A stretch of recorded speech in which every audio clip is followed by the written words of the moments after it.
ఇక మీరు కూడా విశ్రాము అయితే ముందే బిడ్డలారా అయితే ముందే బిడ్డలారా నా పెద్ద బిడ్డ అట్లా మనం ఇప్పుడు ఉంటే తమ్ముడు నీ చేతిలో పెట్టే బిడ్డ తమ్ముడు పైన వాణి చెప్పుతునే అవ్వా ఓ బావా ముందుగా తల్లి నేను పోతాన్నా బిడ్డలు వాళ్ళు నిలిపించి ఇంటికి పెద్ద అల్లుడైతే కొడుకు తర్వాత కొడుకతో తోడు అల్లు చేతుల్లో బిడ్డ చేతుల్లో మన బిడ్డలు పెట్టు బావా ఇక నేను పోతాన్నా మనది మూడు ముల్లా బంధం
మాట్లాడుకుంటారు భార్య ఒడి లోపల ఒడిగిండవ్వా ఇక కళ్ళకెళ్ళి కాదు ఓ దేవుడా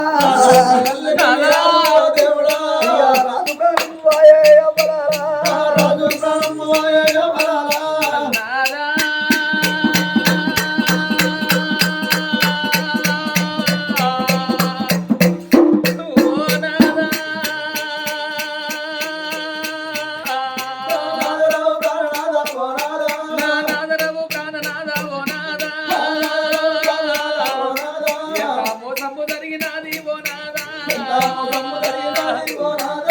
దేవుడన్న మాటలయ్యా ఓనాదా మాటలు అన్నరప్పలేదు ఓనాదా ఓనాద ప్రాణేశ్వర ఇద్దరు బిడ్డలుండంగా నాదా నాకు కొడుకులు కావాలి నాదా నాకు కొడుకులు కావాలనని నాదా నేను గుళ్ళల్లో పూజ గడితే భగవంతుడు వచ్చి సంతానమీయంగా ఏమన్నాడు కొడుకు పుట్టినాక కనుడేమీ వంతు సాదుకునే బాగి లేదన్నాడయ్యా కొడుకు పుట్టినాక భార్య భర్తలకు మన్నగండం అన్నాడయ్యా ఇక దేవుడు అన్న మాటలయ్యా ఓనాదా ఇక మాటలు అన్న తప్పలేదు ఓనాదా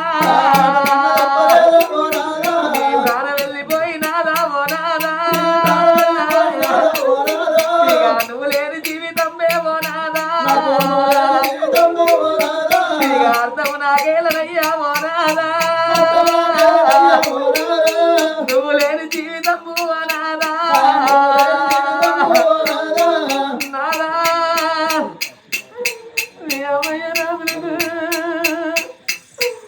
నువ్వొక్క కొడుకు నాదా మావయ్య రాజులకు నేనొక్క బిడ్డలు నాదా బొమ్మలకు పెళ్లి చేసినట్టు మన పెళ్లి చేసిండు నాదా మనకు ఒక్కనాడు లొల్లి తెలియదు ఒక్కనాడు చవడం తెలియదు నన్ను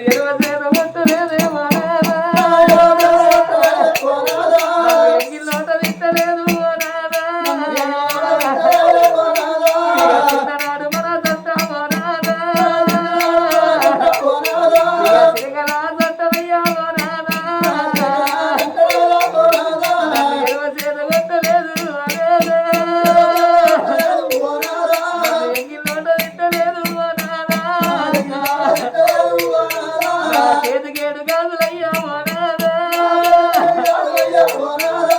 చెరువులోన పోసినావా ఓనాదా బండను కుంకుమాలే ఓనాదా బండల్లో కలిపినావా ఓనాదా ఇక భర్త లేని ఆడి నన్నే ఓనాదా ఇక బండల్లో బండ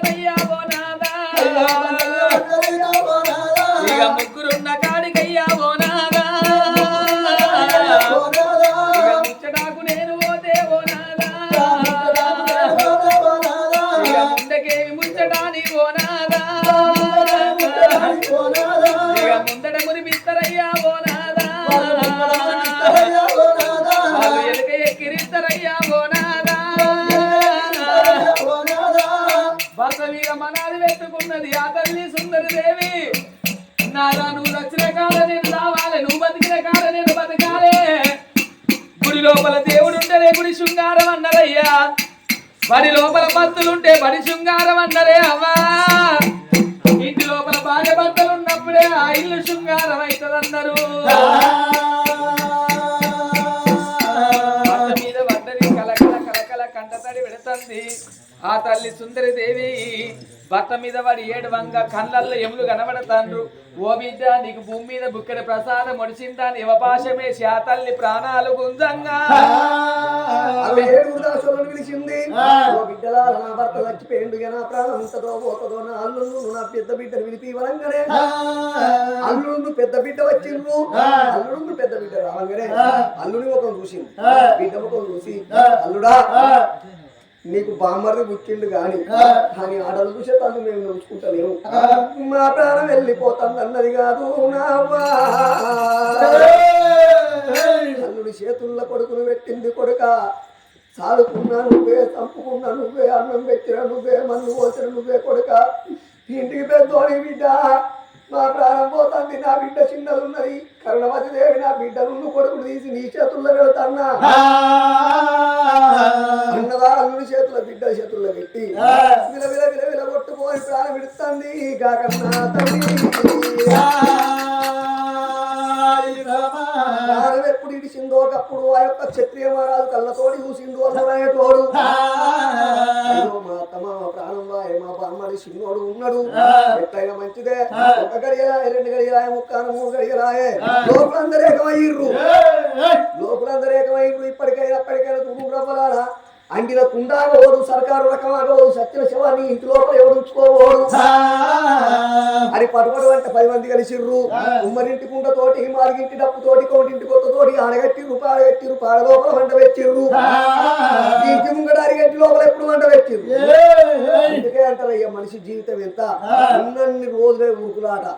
ఈ ఏనుగంత చెత్త లోపల ఎర్ర జీవంత జీవున్నంత సేపే మనిషి ఉరుకులాట. ప్రాణం ఉన్నంత సేపు ఏం చెప్తాడు, భూమునాయంటాడు, దారునాయంటాడు, భూముల కాడ పంచాయతీ పెట్టుకుంటాడు, గిట్ల కాడ పంచాయతీ పెట్టుకుంటాడు, కొడుకు నా వాళ్ళు అంటారు, బిడ్డలు నా వాళ్ళు అంటాడు. భూములుంటే భూములు ఎంబడతాయా, కొడుకులుంటే కొడుకులు ఎంబడతారా, బిడ్డలుంటే బిడ్డలు ఎంబడతారా. ఎంత మంచి సుట్టమైనా కానీ దింపుడు వెళ్దాం రాకత్తరు, ఏడుస్తారు, చూస్తారు, వెనక మర్రత్తారు, కానీ సచ్చినోడు తోటి ఎవరన్నదత్తారా అబ్బా. అందుకే మానవ జీవితం అంటే మన మానవ జీవితం అంత దుర్భరమైన బతికేం లేదయ్యా. మానవ జీవితం ఏంటంటే ఈ ఏనుగంత శక్తి లోపల ఎర్ర జీవంత జీవునంత చెప్పే ఈ చెత్త విలువ.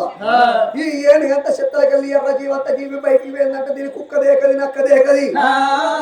మన పొంది లోపల ప్రాణం ఉన్నంత సేపే ఇల్లన్నరా, పుల్లన్నరా, సాయన్నరా, పౌరన్నరా అని పేరు పెట్టి వెళ్తారు. ఈ చెత్తలకెళ్ళి ప్రాణం వెళ్ళిపోయిన తర్వాత సచ్చిండురా, శవం రా అంటారు, పీరుగా అంటారు. బతుకున్నప్పుడు మన తోటి తిరిగి నోడు చచ్చిపోయిన తర్వాత ముఖం చూసేటందుకు కూడా భయపడతారు. మన ఏనుగంత చెత్త లోపల జీవి ఉన్నంత సేపు మన చెత్తను మనం ఎంతో అపురూపంగా చూసుకుంటాము. కాసేపు ఎండకు పోయిందంటే అయ్యో భగవంతా నచ్చిపోయేందుకు ఒక ఎర్ర పడుతుందని చంపేసి గట్టిగా రాస్తాము. పేరెంట్లో తెచ్చుకొని పెట్టగా చూసుకున్నట్టు ముఖమంతా చూసుకుంటాము. నేను బంగారు బొమ్మ లెక్క ఉన్ననా లేనా అంటారు, అర్థం కాని ఓసారి ఓసారి ఇటు తిప్పుతారు, ఓసారి ఇటు తిప్పుతారు, రోజుకు 4-5 సార్లు దాని చూసుకుంటారు. ఈ ఏనుగంత చెత్తలకెళ్ళి ఎర్ర జీవంత జీవి బయటికి వెళ్ళిన తర్వాత కుక్కలు దేకాయి, నక్కలు దేకాయి. ఒక రోజు చూస్తారు, 2 రోజులు చూస్తారు, 3వ రోజు మురుగు వాసన వస్తాయి. మీ చెత్త పాడుగాండ్రా ఎందుకు ఇంటి ఉంచుతారు, మురుగు వాసన వస్తుందంటారు. ఊరవతలు బొంద తోడతారు, బొందలేసి దొక్కుతారు, బొందలేసి దొక్కి దీని కుక్కలు ఇట్ట దూడని ఇక్కడ నక్కలు ఇక్క దూడడానికి దానిగా కాంప పెడతారు, బాధ పెడతారు. బొందలేసి దొక్కినప్పుడు పేరెండా పోతాయి, రాసుకొని పూసుకోండి సబ్బులెట్ పోతాయి. అందుకే భూమి మీదకి వచ్చినప్పుడు 4 రోజులు అందరితోటి కలిసిమెలిసి ఉండు. మనిషి ఓవంగా ఏం ఉంటబోడవ్వా, ముట్టికున్న 3 కొత్తల మొలదారం కూడా ఉంటబోడు. తల్లి గర్భం నుండి ఎట్లొస్తాడో గట్టనే పోతాడయ్యా. ఉన్నన్ని రోజులు పేరు సంపాదించుకోవాలి. మానవ జీవితం ఎత్తిన్నాడు, విలువగానే ఉట్టాలి, విలువగానే విరగాలి, విలువైన సావే సావాలి. విలువదక్క పుట్టువాడే ఉట్టద్దు, విలువదక్క బతుకు బతకరాదు, విలువదక్క సాగు సావరాదు.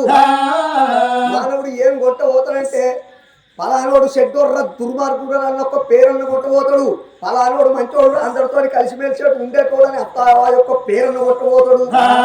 కొట్టబోయేది పేరు వేరే గాని ఏమి కొంటవాడు భూమి కొంటవాడు జాన్ కొంటవాడు ఆనాడు గోవింద గోవింద అనుకుంటా పాడ